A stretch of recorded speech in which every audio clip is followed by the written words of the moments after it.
The next talk is by Yihan Xiao. He's actually here locally from Oklahoma. He's working at the University of Oklahoma, and he will be presenting a heat map for enzyme engineering, analysis of residue by residue contributions to the free energy barrier of enzyme reactions.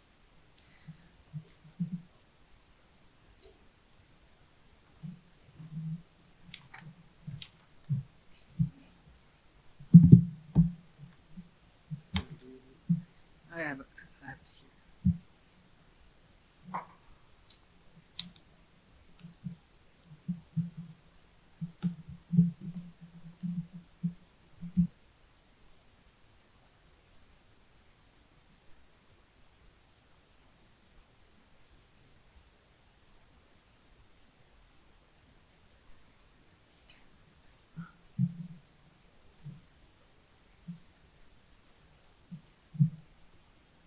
Hi, everyone. Good afternoon. Can you hear me in the back?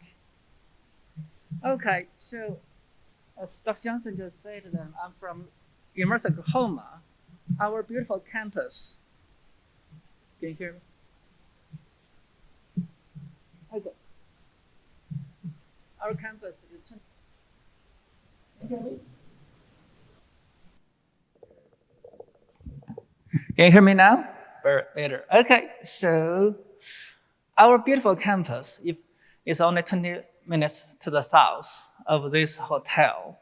So if you have some spare time to go see our campus, the only thing you have to do is send me an email. I can arrange to take you there, and so that you can enjoy visiting our campus. And the most important thing at OU is football. And so yesterday we won a game. So at OU, the second important thing is research after football. And some of my colleagues in our department actually use mass spec to study post-translational modification. So hopefully for those people who are interested in PTM, that give you more reason to visit our campus. I'm a computational chemist. We do a range of research that's pretty far from what you guys do. But, well, I will tell you part of what we do, which is enzyme reactions. But like our organizer here, we are also interested in biomedical imaging, and like positron emission tomography, bioluminescence, chemiluminescence, and recently photoacoustic imaging. But I'm not going to tell you anything about that. Okay, so enzymes. So what we want to do is to tell you one of the very preliminary tool we're developing for visualizing the residue by residue effect on the catalytic activity of an enzyme. So anyway, so the work is done mostly by my postdoc, Shanam. And so there's many reasons for do enzyme engineering. Suppose you are developing biocatalyst. You are using the nature's catalyst, that's enzyme, to synthesize organic molecules. And many times you find the natural enzyme is actually not fast enough. So you want to model the do some mutations to the enzyme so that it can produce the product faster. And the question is, how do we, what kind of mutations should we do? The second, if you are interested in CRISPR gene editing, we got those beautiful Cas enzymes. And they work well, but they have off-target effects. Namely, they cleave the DNAs that are not perfectly matched to the guided RNA. So therefore, the off-target effects, that's not good for the patients.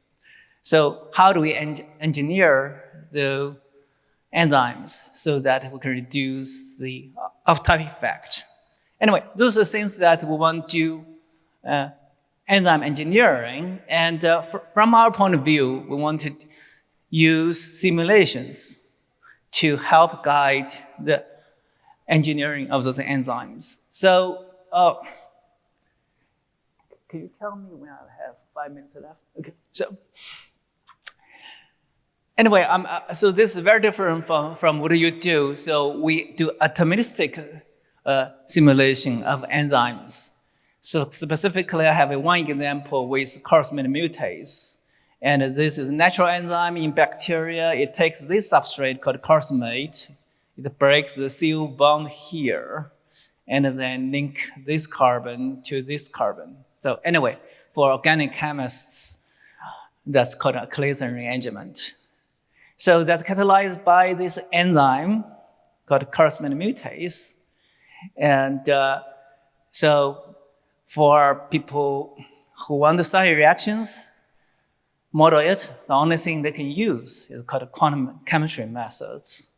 And so this will be, we need to describe the bond formation breaking in this region with quantum mechanics. Specifically, we use a method called density functional theory. This is our quantum region. So in the sense of a multi-scale modeling methodology, all the rest of the enzyme were described by classically used ball and sticks models.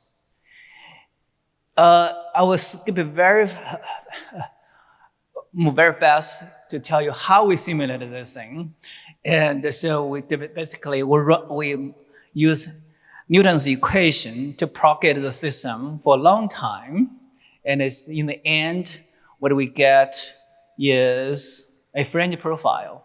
As we move from reactant to product, it goes through a reaction barrier. And in the enzyme engineering, what we're trying to do is really try to tune that reaction barrier. Well, there are different quantum chemistry methods we can use. We would like to use density functional theory, which is popular in the physics and chemistry community, and one actually the most popular function called Bio+. If we run that calculation on this particular reaction, it takes way too long, 300,000 CPU hours. Meaning that if you have one node at a supercomputer center, say with 20 cores, that calculation takes 2 years to run. And of course, there are cheaper methods, and those are called semi-empirical methods. Specifically, I have something called PM3 now here, and which is developed in the early 90s. It takes much less time, 2 orders of magnitude faster.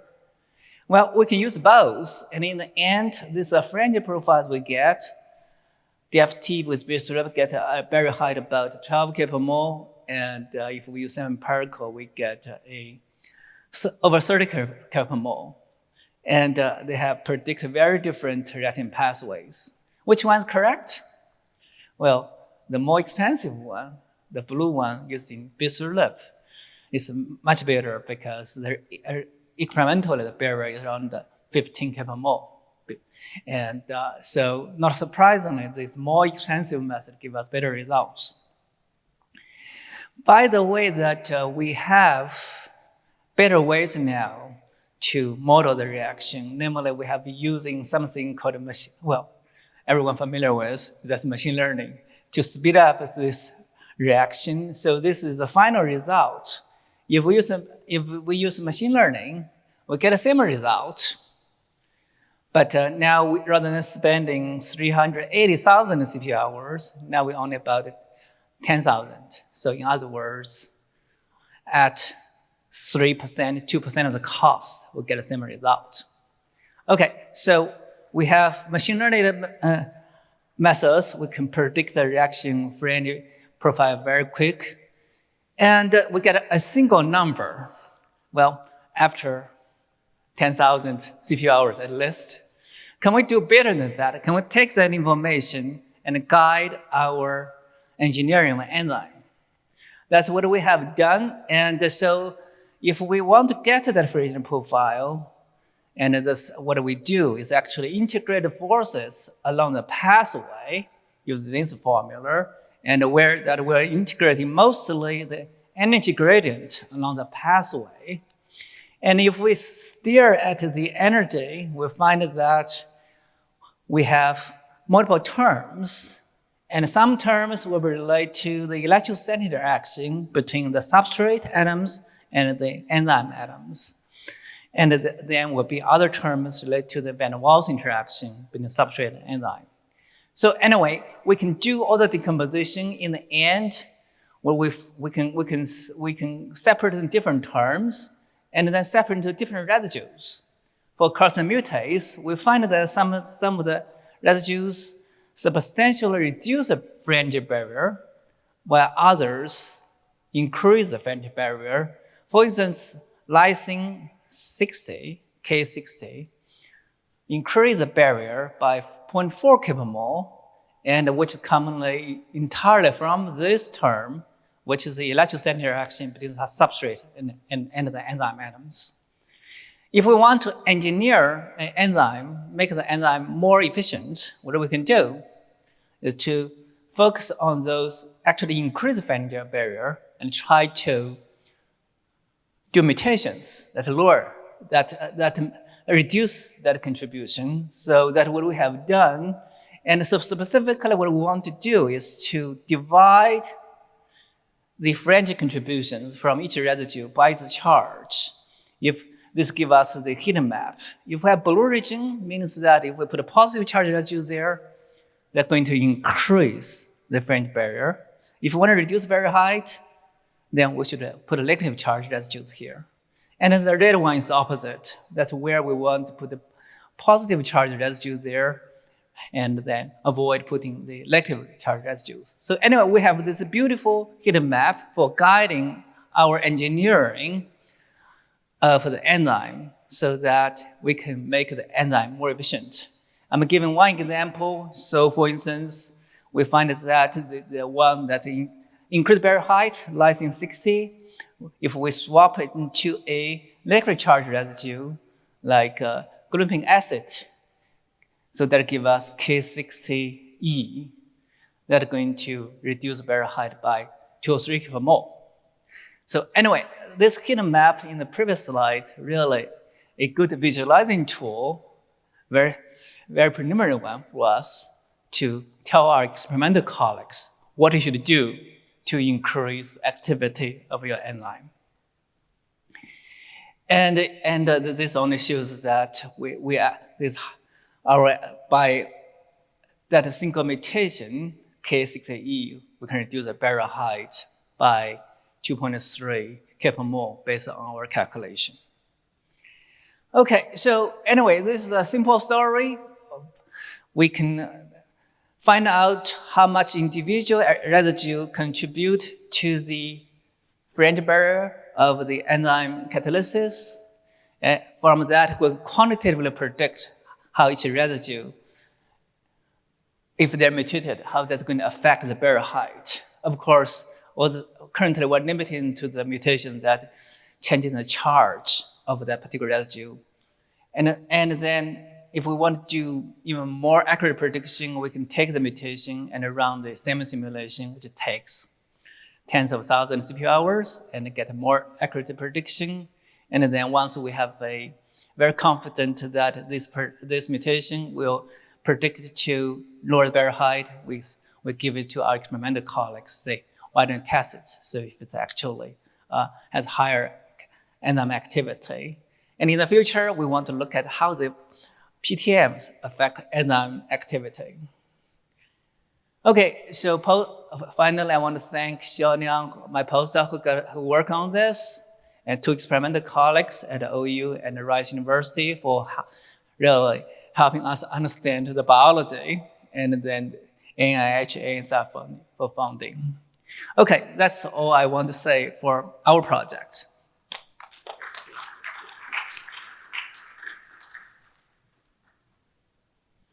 Thank you very much. Can you put on this one as well, or should I? No, I think this one. Yeah. Okay, so thank you very much. Do we have any questions from the audience?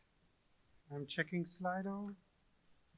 In the meantime, I have one question. So you have this machine learning method that tries to estimate this curve. How well does it generalize to other settings? Yeah.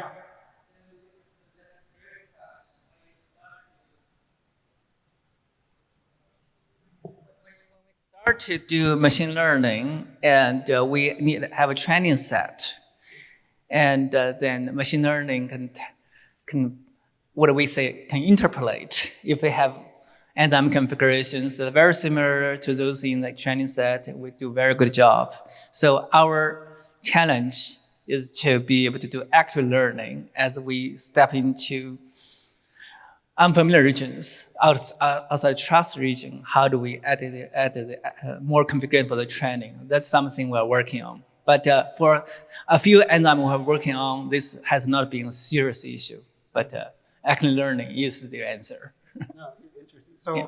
You have a type of uncertainty measurement so that you know if it works or not? We do care about the committee.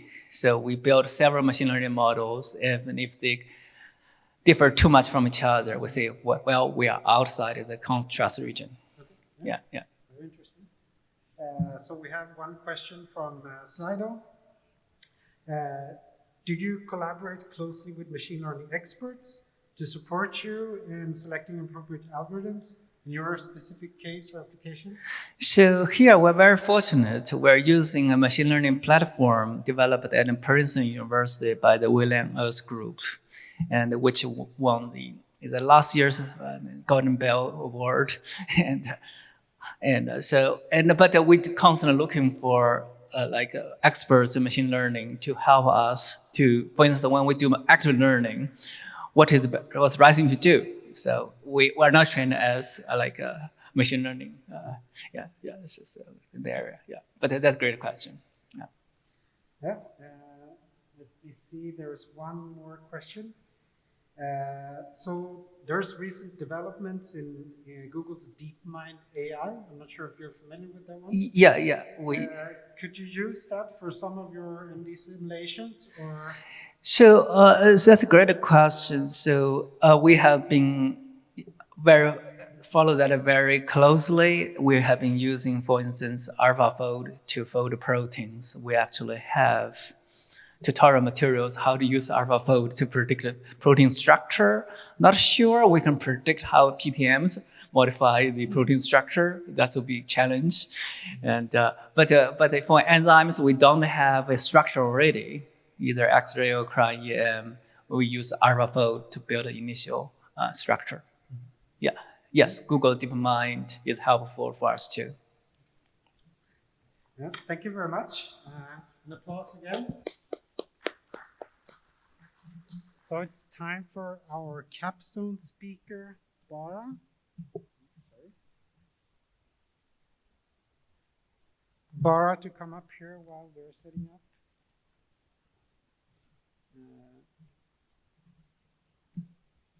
So Bara will have an interesting talk about current and future opportunities.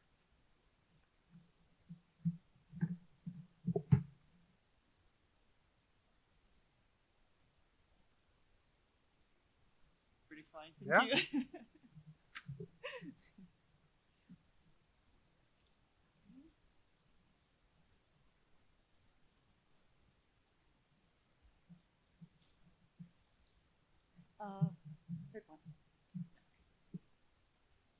And can we, yeah, you can hear me great. And can you just check the slide if it works?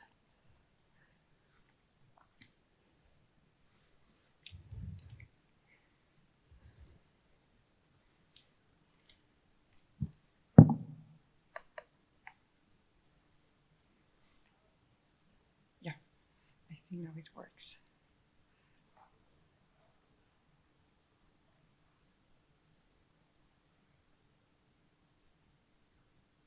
Perfect, thank you. Okay, good afternoon, everyone.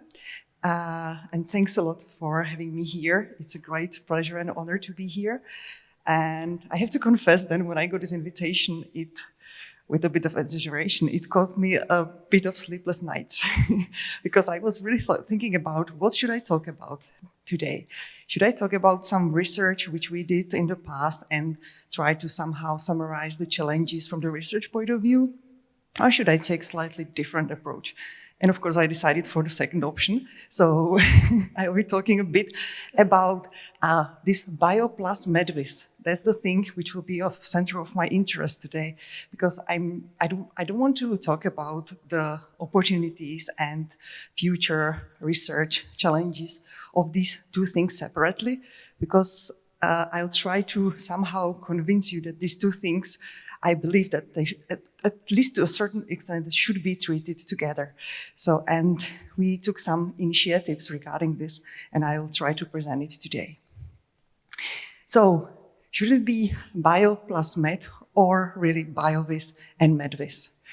I think we all already evidenced in the past that these fields were treated rather separately. And I mean in that point of view that we were designing, or we are designing, visual representations for particular problems for these fields.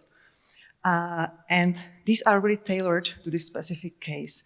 And we are probably not thinking too much out of the box, like, is it also useful for other domains? And if so, we are really sometimes inventing very crazy domains where this could be useful, but not too much talking about this, like if the BioVis techniques could be actually applied to some medical problems and vice versa. So are they really separate or not? I'm not saying that I will answer this question, but I'll just hope that I'll give you some hints to think about this a bit. So, are there some commonalities from the visualization point of view, or we are just trying to find them somehow artificially and desperately trying to find something which is common there? So why I'm actually discussing this and why this came already in the past to my mind is that I was meeting people, and I should actually give credits to all people here who are already initiating this. But I have one particular person, which was my motivation, and it was Renata Raidu, because this is my friend, and she is a MedVis person, and if I may call myself a BioVis person, we just were thinking that this friendship could be also transferred to our fields of interest. And we started to discuss over coffees everywhere that we should think about this, how to merge and if to merge these things together. So what was our motivation? I believe that biology and medicine have the same natural background and goals. In fact, it's all about life sciences, right? So from the natural point of view, this should be somehow related. So we are basically trying to understand the principles of functioning of living organisms, and we are trying to use or transfer this knowledge to, I call it, remove the impairments. So we would like to find some treatment for some diseases, or we would like to find some changed proteins to find some solution for some particular problem. And in fact, what is our biggest motivation, like our ultimate goal, is that we would like somehow to, let's say, improve the quality of life for living systems. So I start with like my very simplified explanation how I see these things related together. So I start with some atomistic representation. So basically my background and the work where I'm working mostly is molecular visualization. So this is representing now my work. And how it goes in this pipeline, which I somehow artificially created here. So basically, we are using this information for designing different, let's say, modifications of protein in drug design, in protein engineering. So then we are having some experimental data, which are hopefully leading to some new medication or some vaccination, which we recently also experienced. So this is the research part, which is more related, I would say, to the molecular level or to this lower level in the pipeline. And then, of course, the medication is used for some patients to treat them. So there is some examination part where the doctor is checking the patient and deciding about the proper medication. So we are getting back to solutions from the molecular point of view. And then we are having some cohort studies. We are having a lot of data from medical treatments, and those ideally are getting back to the beginning of my pipeline where the results from these treatments and cohort studies are influencing the basic research for the drug design, for example. So that's how I see this connection from this, let's say, natural point of view. But what about the visualization point of view? Is it the same? And I think this is a way more difficult question than in the slide before. So what we are doing mostly, as I already mentioned, is that we are mostly designing solutions for some individual problems, which is very natural because we would like to start with smaller things. But at some point, I think it's time to pile this together and start to think about a bit really out of the box and thinking how to grasp these somehow at the same time or together. So it's really problematic for us to somehow transfer the visualization concept we are designing for these particular problems throughout the whole pipeline. So if we are designing, for example, a particular visual representation for drug design, maybe not entirely, but maybe some part of that could be transferred, for example, for the cohort studies. But we are just not doing this. And I'm just wondering why, what's the reason for that? So maybe you can help me afterwards to answer this question, or at least to think about this a bit more. So yeah, even sometimes we are really having some commonalities, and I call it other scales. So in other parts of the pipeline, we can benefit from something, some brilliant idea from other part of the pipeline. This could be, for example, time-dependent representations. We are having a lot of temporal data in all these individual stages, which I was mentioning. And quite often for time-dependent data, we are using some abstracted representations. Cohort studies is a typical example, or in ensembles of drugs, we are also having a lot of data and a lot of visual representations, which I can quite nicely see to be transferred, for example, for cohort studies. So that's just one slight motivation for that maybe we could do something like this. So should we try to overcome this? I call it a problem, or it doesn't make sense because it's useless. And yeah, that was basically the motivation why we started to discuss with Renata and then the others as well, what to do with this, how to shift this, and if it actually makes sense. So actually we had two main goals which we wanted to reach. And the first was that we're trying somehow to formalize the basic concepts of Bio+MedVis. And I will be talking about this a bit later. And the second goal was to somehow categorize visualizations, which are over there already for these two fields, and categorize them based on the scales in the data and some techniques which were already designed for their visual representation. And for the first goal, we managed to organize a Shonan meeting, which was called Formalizing Biological and Medical Visualization. And actually, this was the very last Shonan meeting before COVID, so we were really lucky that we still managed that. And actually, some of you were there as well. And for the second one, for the categorization, we had some attempt to initiate something which we called a Bio+MedVis educational platform. And I'll try to talk about this a bit as well. What does this mean? So as for the first one, for the formalization of biological and medical visualization, we organized this Shonan with Renata, Johanna Bayer, Timo Ropinski, and Issei Fujishiro. And we invited 25 experts from diverse institutions with diverse backgrounds in biology, medicine, and of course, visualization. And we were discussing several things. And basically the main two goals of this meeting were try to formalize the main characteristics of biomedical visualization. What does this mean? What does this stand for? And the second, that we are discussing current state and new challenges for novice researchers. So what should be the background they should know or learn from the like senior researchers to enter these fields. And we started with something which is illustrated here. So actually we are facing the situation where we are having a lot of, we call it energy inputs. So we are having new imaging techniques, novel types of simulations, big data, of course. We are having many new simulations, many diverse inputs, new modalities are coming.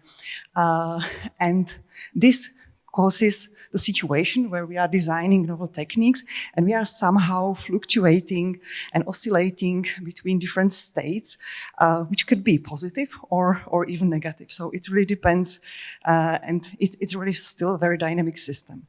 And at some point, it's necessary, as always, to reach some critical point where we need to decide that we reach some sustainability in our system, or it just breaks apart and disintegrates. And fortunately, or like, of course, we would like to go up and we would like to keep the sustainability. So what does this actually mean? As we were talking about this, we have two axes here. So on one axis, we are having fresh ideas. So we are going wild over there. And the second is keeping us still on the ground. So we are establishing some rules. And I think both of them are really important and necessary, because without any fresh new ideas, some dynamic, crazy changes and innovations, it would be really tough to come with something really breaking in our fields. But on the other hand, we also need to have some rules and keep them, because otherwise it can really break apart from different perspectives. And I can name one of these, and it could be like entrance of new people, new students to our field. They should have some basic grounds which they need to catch and build up. And so we need to find a balance between these two, and somewhere in between, we hope that there is the sustainability part where we can really have some productive, interesting, really innovative, but still things which are somehow based on some grounds. So just very briefly, because I really don't have time to go through this, we were discussing within the Shonan meeting diverse topics. I listed them here, and I really don't have time to talk about all of them. But I think one of the very important ones, which probably already came to your mind, is that we were discussing what are actually the differences between biomedical visualization and its, let's say, parent field of visualization. So what's so special about Bio+MedVis, right? So, and there were, of course, diverse opinions on this. And if we are discussing this and trying to figure out what's the difference, we were trying to somehow frame it into the whole system of visualization. So, as I said, we had different opinions, but what we agreed on is that if we are coming to some establishment of this differentiation, it can help us to address several practical challenges. So, for example, in education. So does it make sense even to offer some specific classes for biomedical visualizations to students, or is just simple visualization and maybe one lecture within this course enough for that? That would be one possible question here.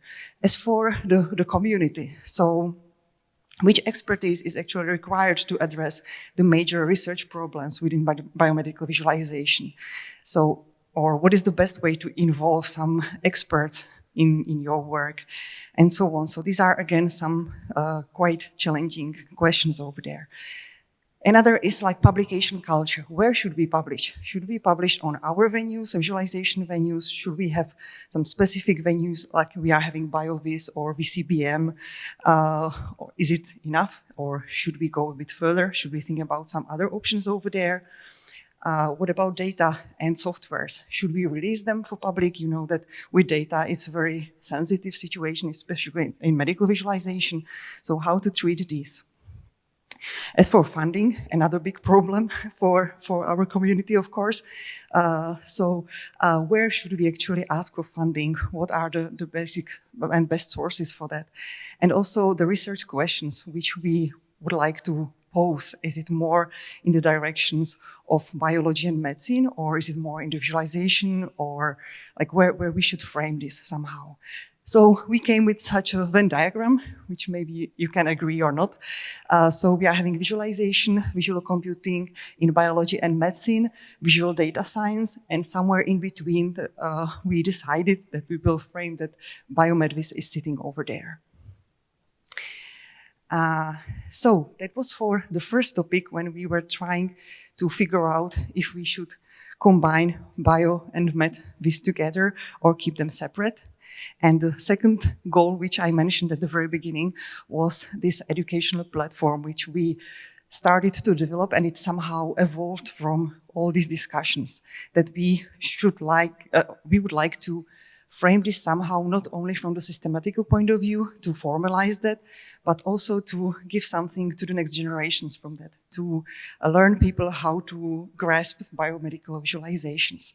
So first, we started with some categorization of existing visualization techniques and approaches based on data scales and technique types. So we decided about, or like not we, but it's actually there, like these scales in the data which we are dealing with.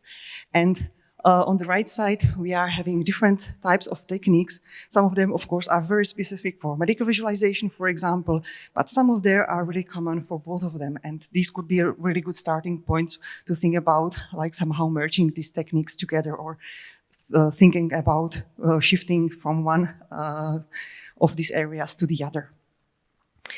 And the ultimate goals, let's say, of the platform were to somehow detect the similarities and differences between these existing visualization approaches. And as I mentioned, establish some background for creating some educational curriculum for students for next generations. And we also decided that maybe some gamification aspect could play a role over there. So the platform was designed in that way that basically the student can decide about some, let's say, going through the system and picking up those material, let's say, lectures, which are of his or her interest. And let's say, in simplified version, earning some points for that. So basically having some reward from going through the system and learning something from that. So what's the status of this? I can't show you any live demo right now because it's still not existing, but we are somehow working on that. So the backend implementation was done by some students at our university, and it's already somehow done. So it definitely needs to be polished, but slowly we are proceeding somewhere. And also the initial design of the face of this is somehow done, partially on paper, partially already implemented. And we are also discussing how to collect the meat, the content of such a platform.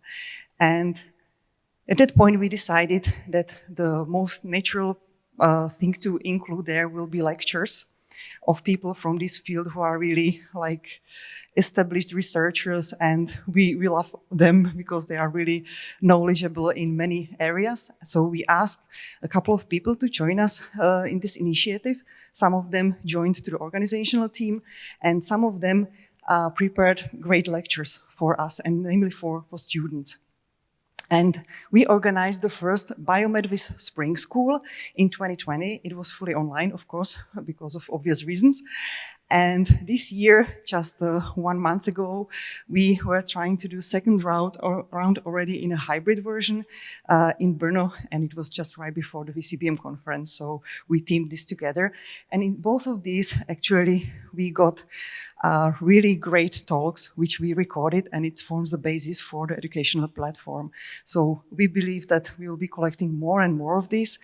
And at some point, we will be having really like rich content for the platform for the students, so they can really choose from diverse topics which will be included over there.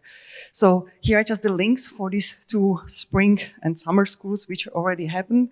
And I think most importantly, the QR code is heading to the talks at YouTube, which are recorded there. So I cannot give you the educational platform right now, but I can give you the content already, which will be there at some point. So if you would like to check who did the talk and which topics are there. And actually the talks are really great because they are really made for students. So it's really giving a briefly and very, very nice overview of that.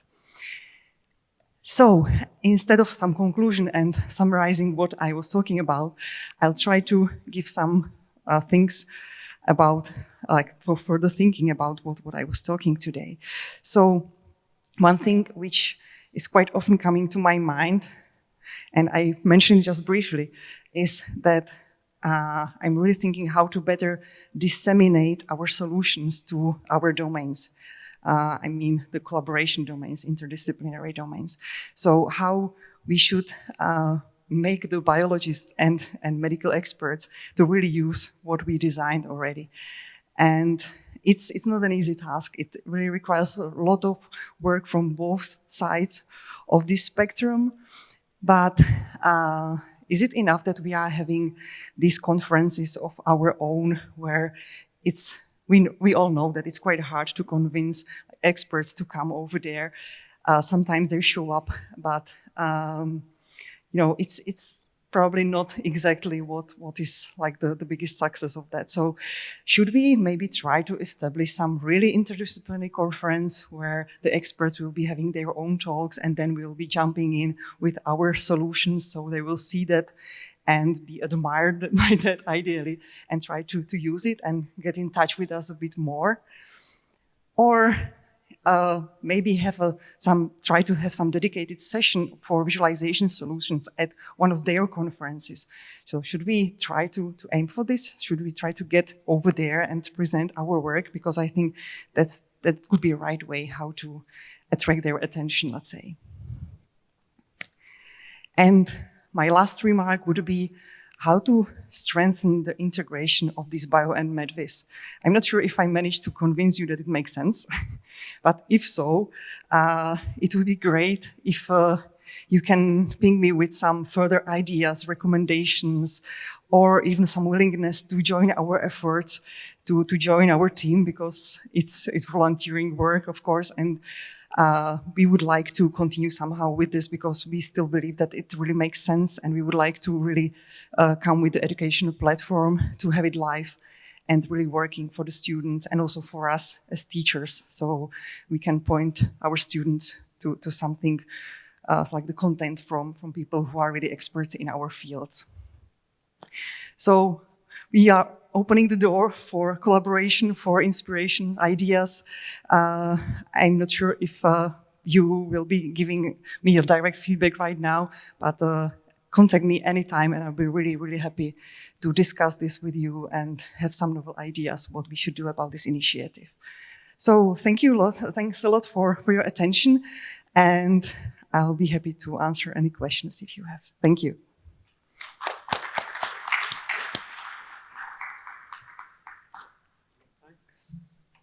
Thanks a lot. We have a question down here from the audience. Or actually, do you think you can go up to the mic and see if you can talk?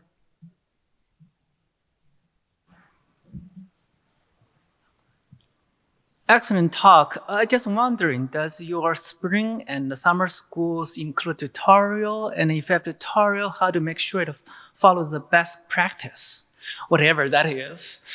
Well, that's a very good question. I don't know.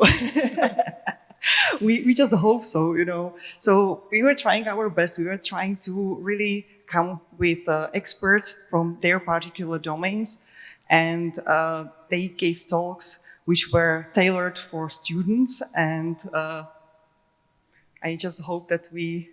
So there are tutorials already? Yeah. Okay. Yeah, it's right. Thanks, Barbara. Really great talk. Yeah, small remark on the same topic as well on those videos. So it would be great if we could use those in lectures at university as well. The thing is that the people making those videos have to get credit for what they do, right? But in your last slide, you mentioned like how the integration between Bio and MedVis actually work. Yes, like I mentioned, it's going to be really, really difficult, right? Well, difficult it's logical, but at the same time, very difficult. Maybe a difference between the two, I wonder if, well, with Bio+MedVis, we went to ISMB as a domain experts, and we pulled them in via VisB as well. Is something similar with the medical community as well? Is visualization actually represented at the medical conferences as well? Do you know that? I have to say that with visual computing for biology and medicine, it's more medical, I would say. So medical visualization is way more prominent over there. And we are trying to bring this bio aspect a bit more over there. But I think I'm not very eligible to talk about some other medical conferences because I'm a bio person. So it would be quite hard for me to judge if the medical conferences are having somehow integrating us a bit more or not. And for the scope of Bio+MedVis, do you think that something like visual analytics in healthcare, so VHC, it also falls under the same umbrella, under the same scope, or you think that healthcare as a bigger group is something that maybe does not fall within that same scope? Well, personally, I would say it belongs there as well, because it's just part of the whole process, right? As far as I somehow perceive that it's part of the game. We should definitely include this as well. Thank you. Thank you.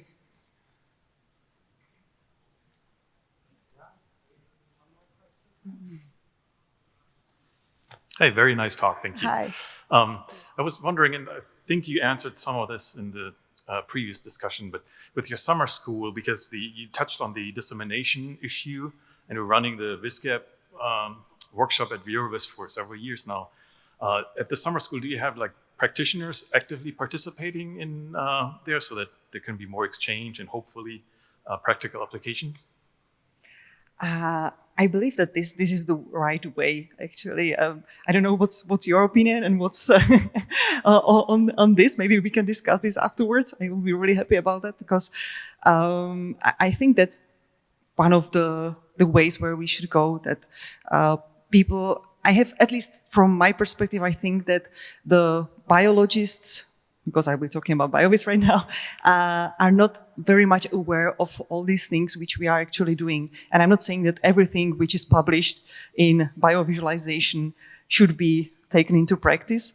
But on the other hand, I think there are brilliant ideas which are still not used by the community. So I think this is one of the topics which definitely should be addressed, and I'm not sure still how. Thank you. Yeah, I absolutely agree. I mean, there's lots of problems, but challenges is not necessarily a bad thing. Yeah, that's true. Thank you. Thank you.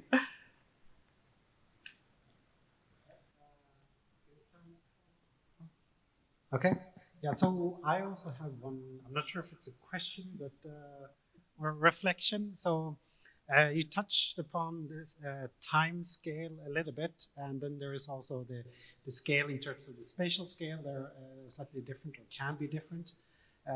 So from in theory, I would say if you could do the time scale that is on the organ level, also on the atomic level, then I think that we're kind of missing all the in-betweens there. And that is perhaps also why there's a lot of studies that need to be performed on humans and so forth, where they kind of fail because we don't have the knowledge of the in-betweens. Yeah. You didn't talk so much about time there. Jihan said there are 300,000 CPU hours or something like that to simulate. I guess that was also on the nanosecond scale. I'm not sure. But perhaps it's not only the visualization that needs to evolve. If we get down to 10,000, perhaps we can get up to a little bit higher scales also on the time. Yeah, you are definitely right. Yeah, you are definitely right. It's this perspective, this aspect is really very crucial over there. And you are right. I didn't mention it too much because it's another discussion, like a big one, right? it's time series data, and even not just the capturing, as it was mentioned already, but even the visual representation afterwards. Like, for example, from my experience, we were experiencing data from biologists who were giving us simulations of molecular dynamics, which were about, like, I think 300,000 snapshots.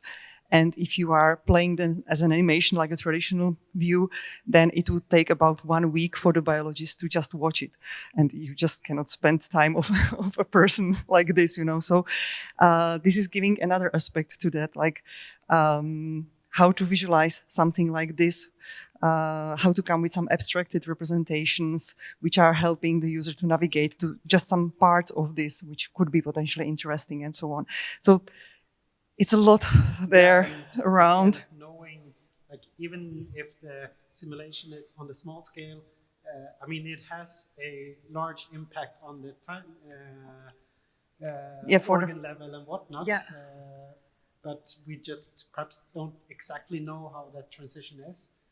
But perhaps we can teleport that knowledge somehow. Yeah.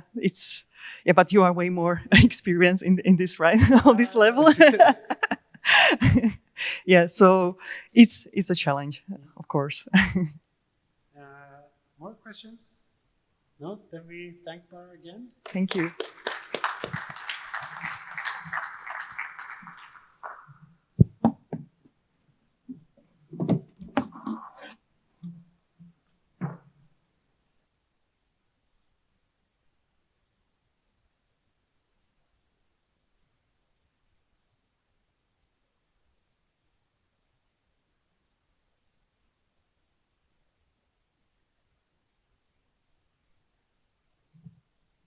It's time for an exciting moment of the challenge.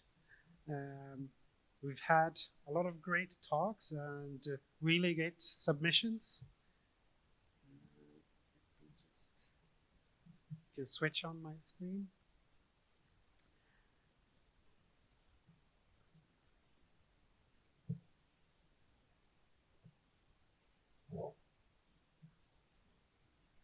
Let me try to now.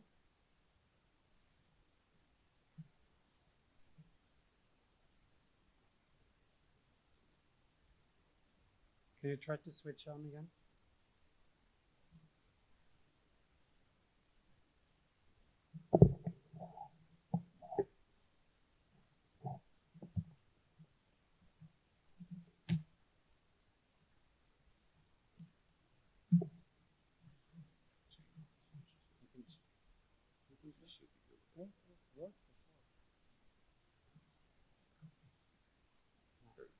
Okay. No, you have to have a technician that stands next to you. That's the magic trick. Where do I do that? Here?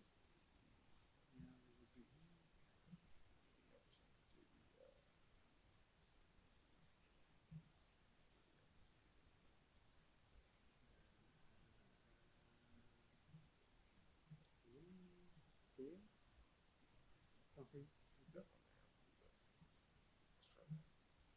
Okay, try and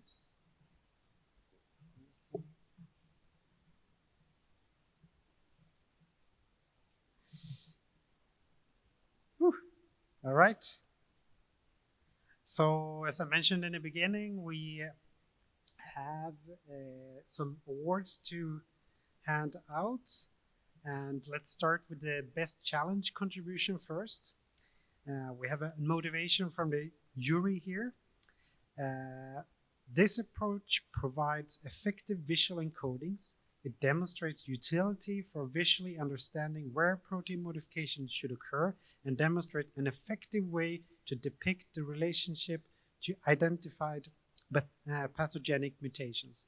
It is an elegant solution to visualize proximal residues along the horizontal axis. It takes advantage of the interaction to show details of possible binding sites and measurement uncertainties when needed. The winning contribution is EPROM, Exploration of Protein Modifications by Daniel Bott James Peters, and John Arts.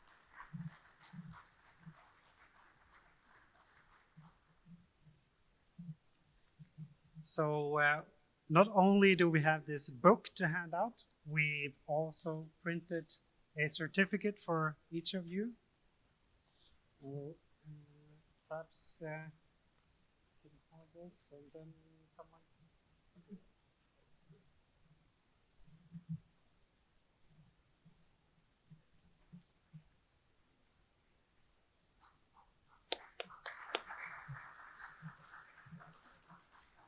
Could also briefly mention that their submission also included both the main challenge and the redesign challenge.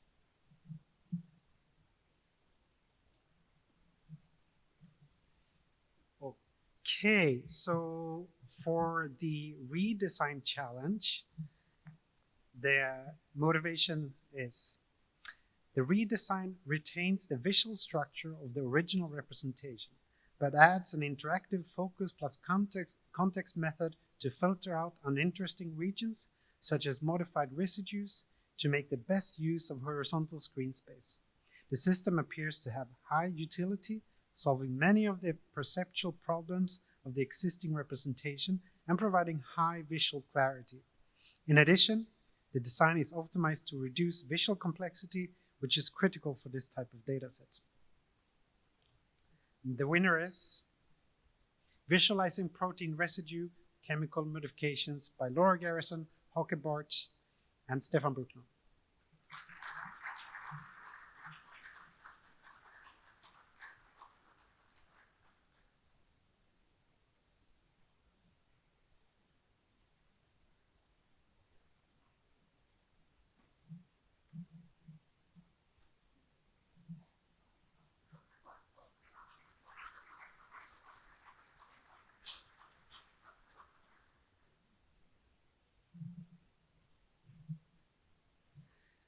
I would like to add that there was a lot of good contributions here, and I'm really impressed by the work that you did. And with that, I would encourage you to also submit a contribution next year. I hope to see you then. Thanks.